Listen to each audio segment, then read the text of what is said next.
Operation 3 got delayed until the end of March. I was originally going to make this video at the end of Operation 2, but seeing as Operation 2 got extended by a few weeks, I figured might as well talk about it now, since I really doubt anything of big importance is going to be added in Operation 2 in the next few weeks. Operation 2 had a lot of improvements, in my opinion, from Operation 1 back when Gears 5 first released, but even though it had a lot of improvements, that doesn't mean it was perfect because it still had quite a lot of flaws. So I'm going to be talking about some of the good and some of the bad that I think came from Operation 2.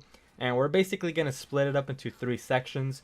We're going to be talking about tour rewards, we're going to be talking about medals, and we're going to be talking about content slash updates. Now, starting off with tour rewards, this is their battle pass like system that you need to earn stars by completing certain challenges and medals in order to rank up and unlock more cosmetics. The majority of the cosmetics are locked behind this battle pass system. The Coalition got a lot of negative fan feedback for Operation 1. They were calling it that it was very grindy and that a lot of the rewards were pretty lackluster. So the Coalition decided to make some changes, and a lot of these changes were good, but again, as I said, some of these were bad. So let's start off with the bad. First off, it is deceivingly better than Operation 1. What I mean by this is that at first glance, it looks like you're actually getting a lot more content, a lot more cosmetics. But if you take a closer look, everything is just split up so that you earn it in stages. And I'm specifically talking about weapon skins.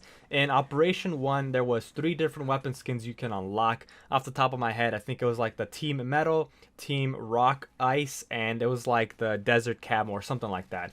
And once you got to a certain tier, you would unlock every single weapon skin for all the weapons. So you would get the entire set upon reaching a certain tier, and the higher the tier, the better the weapon skin. So I think the first weapon skin you unlocked was the desert one, and then the second one was the metal, the team metal, and then the last one was the team rock skin. And again, as I said, once you reach that tier, you got the entire set. You can go in and you can equip the skin for every single weapon. In Operation 2, they split it up so that you earn those skins in stages. When you get to the lowest tier, I think it was like Trading Grounds, you don't get the entire set. You get like 3 weapon skins, and as you play through the game and you get higher in this battle pass system, you start unlocking the rest of the weapon skins. So it seems like you're unlocking more weapon skins, but in actuality, you unlock the same amount of weapon skins from Operation 1, except you don't unlock them all at once. This method gives off the illusion that you're actually earning more rewards when, as I said, you really aren't. And not only that, but half of the weapon skins aren't fully unlocked through the tour rewards. So as I said, you unlock them in stages, but some skins you can't even get the entire set from tour rewards. So if you're like me, I don't like equipping weapon skins unless I have the full set. I don't like mismatching. However, you unlock like half of the Onyx Guard weapon skins and by playing through the tour rewards, and you unlock the rest of the weapon skins for the Onyx Guard by unlocking medals. I think that's a little scummy because personally, some of those medals that you need in order to unlock the rest of the Onyx Guard skins, I would never unlock, seeing as they're tied to certain game modes that I most likely wouldn't play, and I'll get to more of that once we get to the medal section.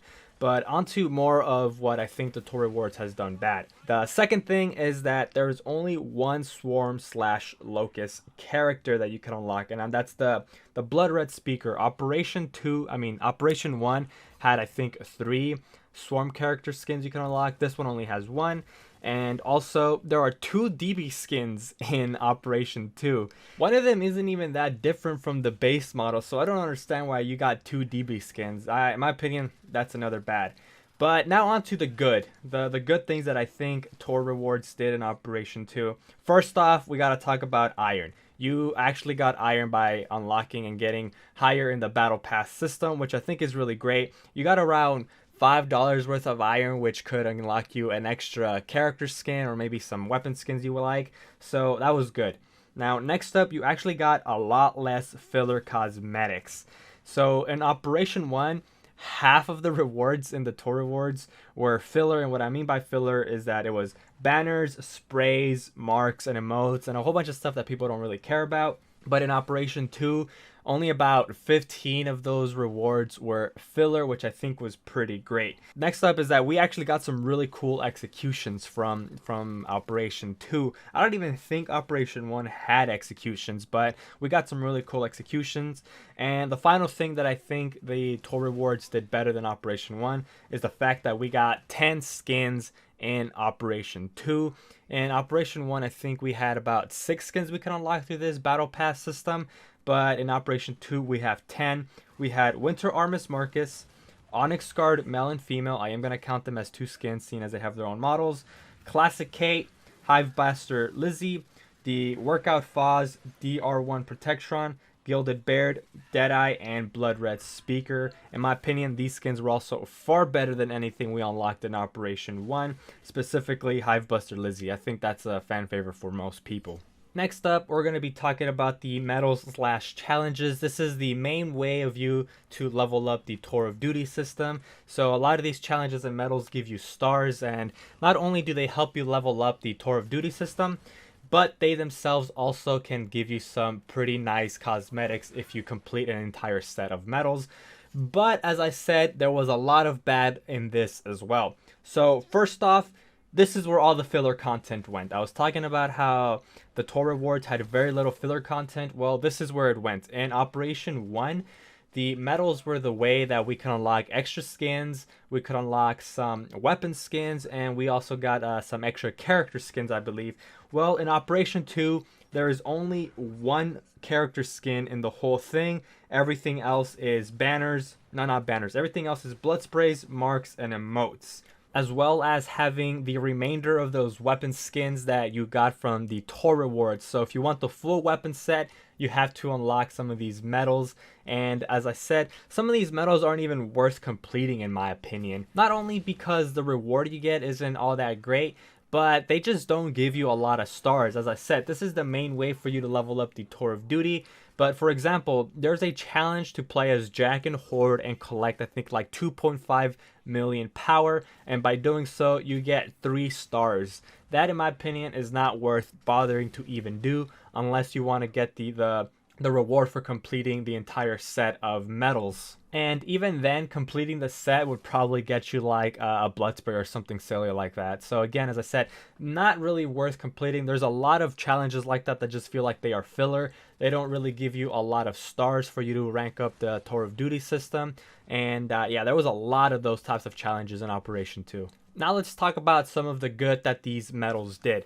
First off, there was way more medals for you to complete. I think almost like twice as many as Operation 1. And the reason this is a good thing is because in Operation 1, in order to rank up the Tour of Duty all the way, you basically had to complete challenges and medals for game modes you didn't even enjoy. So I personally don't play a lot of Escape, but in Operation 1, I had to grind out a lot of Escape just so that I can complete those medals and reach the final tier in the Tour of Duty.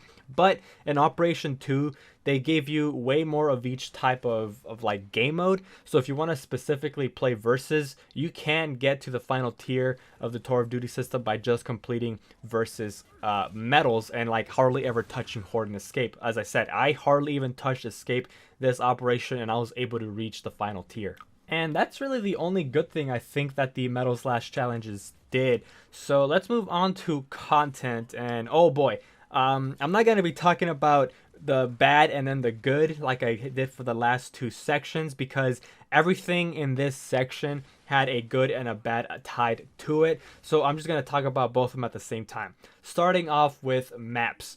We got 7 new maps in Operation 2. That sounds great, right? 7 maps is a lot, but let's break it down a little bit. 2 of those maps are only playable in 2v2 Nashers. So unless you play 2v2 Nashers, you're never going to see these maps. And even then, those 2 maps weren't even new. They were brought over from Gears 4. The next 3 maps, they're only playable in free-for-all. They were pretty fun, I'm not going to lie. But the free-for-all community died like a few weeks after its release, just because there wasn't an easy way to queue up to play free-for-all. So some of these maps, again, you're hardly ever going to see them, mostly because the free-for-all community, there really isn't much of it left. And second off, it's only free-for-all. So if you didn't even like free-for-all, these 3 maps mean nothing to you.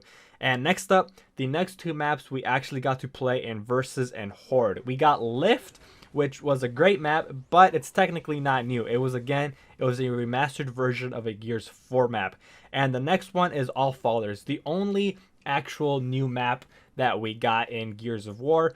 And All Fathers had a pretty nice mechanic where the stage changed every round, which kind of gave you different cover configurations. However, there was a giant issue with this map in the fact that you would get the flash bug almost every time you play. If you don't know what the flash bug is, it's whenever you died, as soon as you got flashed and you would respawn, you would still have those flash effects on your screen. No matter if the round ended, if you went on to a second round, those flash effects were still active, and it was very difficult to play with. So basically, the only new map we've got was almost impossible to play. It had a giant issue that nobody wanted to play with.